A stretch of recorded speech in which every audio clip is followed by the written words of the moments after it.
Ito yung damit niya. Pakita mo na, Yesho, dali. Ito na nga.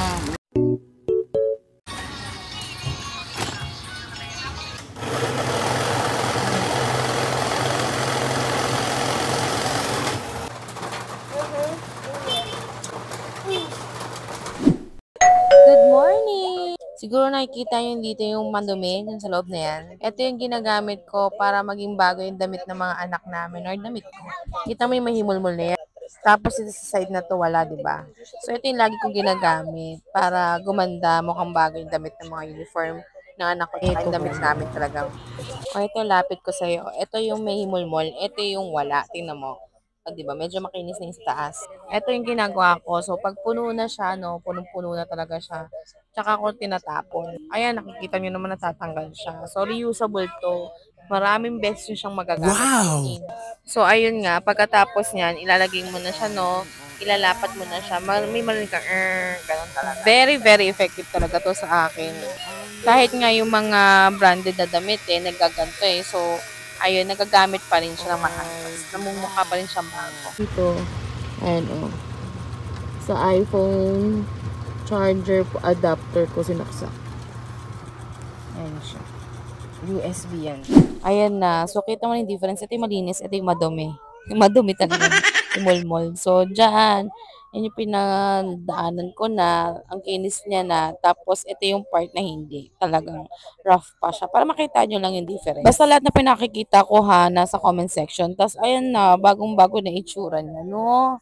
Bongga. Mami sa ganito. Yung lagayan ng betadine. Ayan no. Tapos, inayos ko yung lagayan namin ng ano. Kasi naglangas siya doon.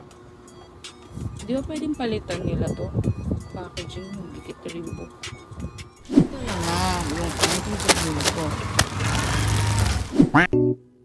Hindi na namin ulitin yung video kanina. So, ideally, dapat hindi siya naka-timelapse. Pero okay na yun. So, ito si Yeshua. Ito yung damit niya. Pakita mo na, Yeshua, dali. Dito. Ayan. So, ito yung damit niya. Tapos, pakita mo sa gilid. Ito, may ganito kayo soon ako. Ayan. May ganyang design sa gilid. Tapos, yung head cap. Ito. Dinosaur skin! Tapos, likod ka. Likod. Ito, zipper siya. Tapos, pakita natin yung tela. Ito yung tela niya. Stretchable siya. Stretchable. Maganda rin yung cotton. Ay, hindi siya cotton. Ako naman. And polyester ata to. Pero maganda siya. Hindi nga lang sobrang makapal. Pero kaya rin na. O, next na. Si Ate Zoe's turn na. Yeah, you were here lang. Dito ka lang kasi di pwede nilang makita yung body mo. Paano yun? Ito yung itsura niya. Ayan. Unicorn! Wow! Tapos may ganito siya sa gilid. Ayan. Ayan, diba? Pwede ko worship sa man. Ito yung skills ng dinosaur. Halika. Sorry, ito yung suot mo. Dito pala. Yeah, tama lang.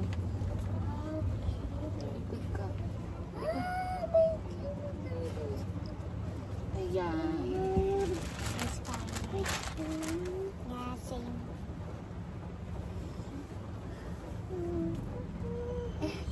Head cups.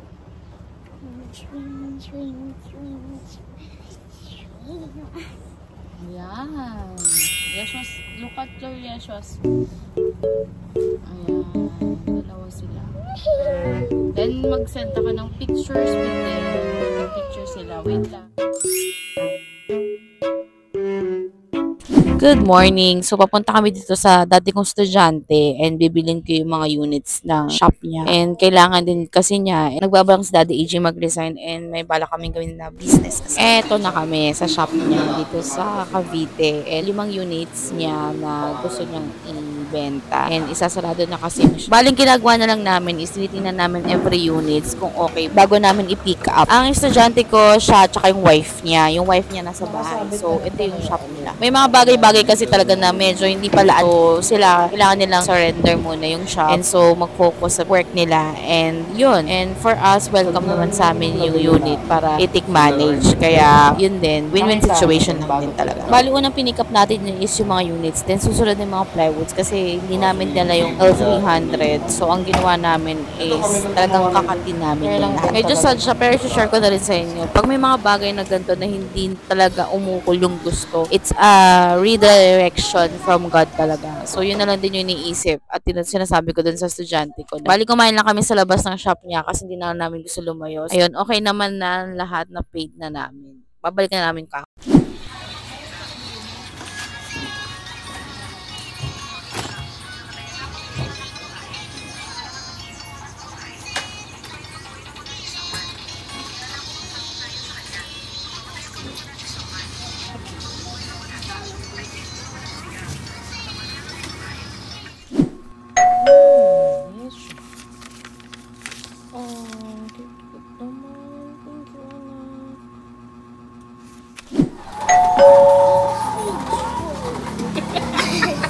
Nabanggit ko kay Ate Zoe na malapit na birthday ni Tito Jason niya, nasa Australia. Pero, hindi naman niya sinin.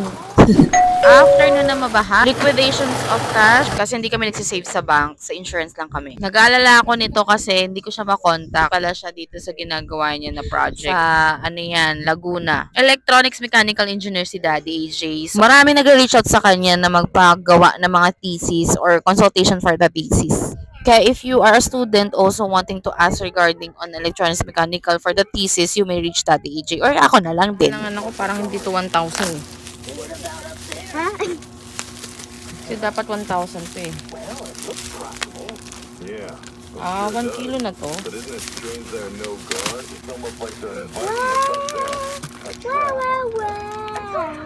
Ayan, so bumili akong paint for us kasi dun sa grill sa baba, dun sa shop, ito na yung ginagawa ko, inaayos ko na. In fairness, may kasama siyang brush. Yan yung itsura ng kulay niya, no? Hindi naman talaga patong na patong. Kumbaga hindi na wala yung pagka-rust niya. So, yan muna. First layer pa lang yan ng pintura. Puti yung pinili ko. And then, sumunod yung second layer. Ito medyo nakikita mo na puting-puti na yung grills. Yung bakal na from our old pinto. Yung dihila pa. Kinuha lang naman namin yung bones nyo. Tapos si Daddy AJ na yan. Pinalo-palo talaga namin yan. Tinanggal yung mga rust. Kasi kami yung tipong hindi namin basta-basta tinatapon hanggat kaya namin. Kami yung gumagawa talaga. Alam niyo yung pakiramdam ko this time kasi sobrang saya ng heart ko dahil matagal ko na talagang balak to na magkaroon ng computer shop or printing shop. Gustong gusto talaga namin to ng tatay ko kasi gusto ko rin naman siya, ayaw ko na napapagod pero wala na siya eh. So ngayon lang dumating yung funds, ngayon lang nagdatingan yung mga pwede namin gawin. Ayun. So from this, eto na siya. Grabe yung changes, no? In paunti-unti lang. Sa provision ni Lord God talaga nang gagaling. Lahat to galing sa Kanya. Sa Kanya lang talaga. As in, sobrang happy and satisfied na ako ng mga oras na to. At ang saya-saya ng puso ko talaga.